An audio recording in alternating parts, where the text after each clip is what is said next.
અમરેલી જિલ્લાના ધારી તાલુકાના ગીરકાંઠાના દલખાણિયામાં વિશ્વ સિંહ દિવસની ઉજવણી કરાઈ હતી। ગુજરાતનું ગૌરવ એવા ગીરના સિંહના સંરક્ષણનો આપણે સૌ સંકલ્પ કરીએ અને તેના સંવર્ધનમાં સહભાગી બનીએ છીએ। વિશ્વ સિંહ દિવસની ઉજવણી દલખાણિયા પ્રાથમિક શાળા દ્વારા સિંહ દિવસ અંતર્ગત સિંહ રેલી, નિબંધ લેખન, ચિત્ર સ્પર્ધાનું આયોજન કરવામાં આવ્યું છે। શાળાના ઉપાચાર્ય આશીષભાઈ ભરાડ તેમજ શિક્ષક નીતિનભાઈ દોમડિયા, ધર્મેશભાઈ પુરોહિત, મોનિકાબેન મહેતા, હંસાબેન રામ, પ્રિયલબેન ભટ્ટ તેમજ વન વિભાગના કર્મચારીઓ તેમજ ટ્રેકર નાનુભાઈ બ્લોચ તેમજ સહિતના લોકો ઉપસ્થિત રહ્યા હતા। જેકેએસયુ ગુજરાતી સાથે યોગેશ સોલંકી, દલખાણિયા।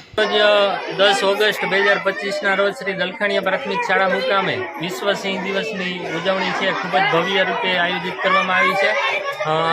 વન વિભાગ, ધારી ગીર પૂર્વ અને શ્રી દલખાણિયા પ્રાથમિક શાળા પરિવાર સાથે ઉપસ્થિત રહી અને આજે સુંદર મજાની સિંહ દિવસની ઉજવણી છે એ ભવ્યાતિ ભવ્ય થાય એવી રીતનું સુંદર મજાનું આયોજન અત્રેથી કરવામાં આવેલું છે।